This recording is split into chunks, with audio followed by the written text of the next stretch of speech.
This operations strategy is about inventory management. It details a number of inventory management systems and mostly the costing of them.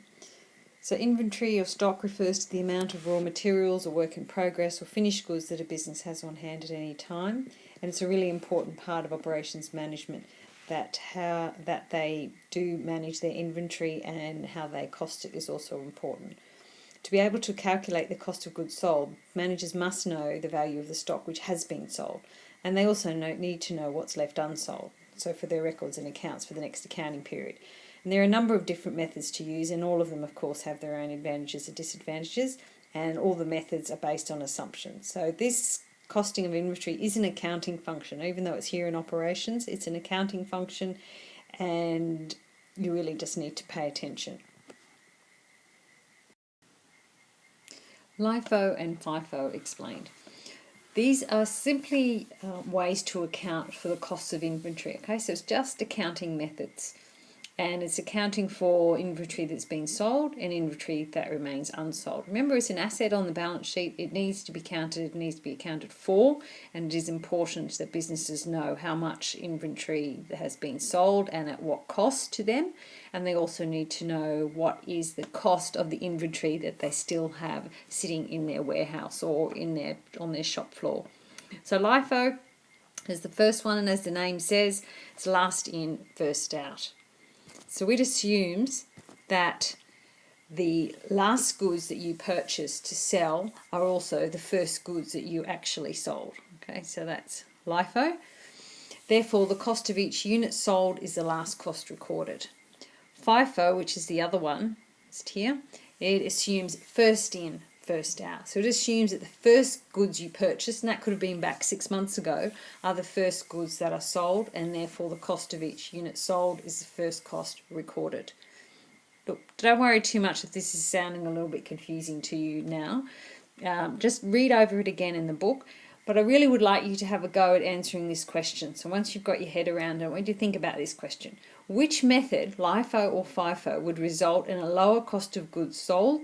And then what effect would that have on gross profit? Okay, there's some questions here that I'd like you to have a go at answering, so it'll help you to understand why managing inventory or managing stock is so important. So have a go at those three. I have no idea why those numbers came out 1, 1 and 1. It should have been 1, 2 and 3, obviously. But write those down in your book, please, and when you come into class, you need to have thought about answers. Okay, on this slide here you can see it's the advantages of holding stock. And as it says at the top, the issue that's of importance to all businesses is exactly how much to carry. There's issues with carrying too much and there's issues with carrying too little. So some of the advantages are that consumer demand can be met better when stock is available. Of course, you think about yourself if you've been frustrated by something not being available when you want it.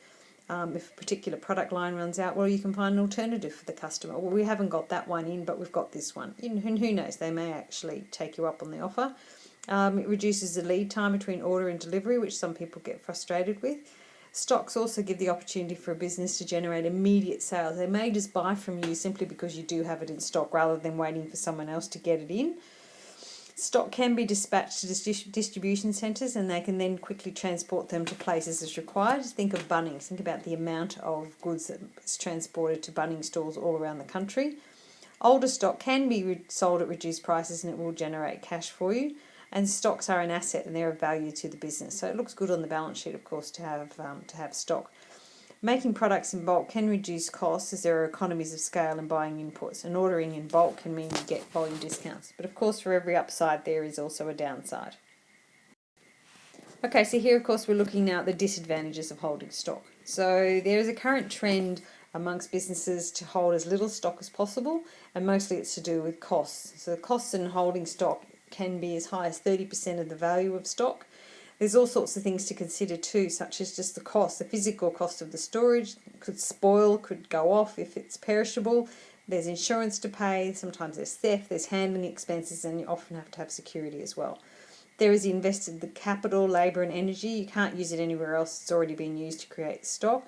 And a big one for a disadvantage of stock is obsolescence. If you're holding things in stock, and gets to a point where nobody wants them anymore, well, you're going to have to just get rid of them and possibly not get anything for them. So an example there is the Walkman became obsolete, of course, as soon as the iPod came out.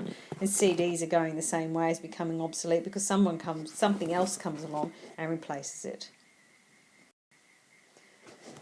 A very popular way of holding stock is called just in time, and it's very, very popular. Dell uses this method of holding stock. JIT, which is what it's called for short, aims to have the business only make enough products to meet demand. So this approach that allows retailers to display a wider range of products as they need to store less and can order in response to consumer demand. JB Hi-Fi also do this. It saves them money, there's no expensive holding and insurance costs, there's no shrinkage costs, and then losses due to obsolescence, so that's an advantage. However, if you're going to employ this approach, you need to be very flexible and have high turnover and flexible processing. I'll just write in here JB Hi-Fi so that we remember. It's a good example to use.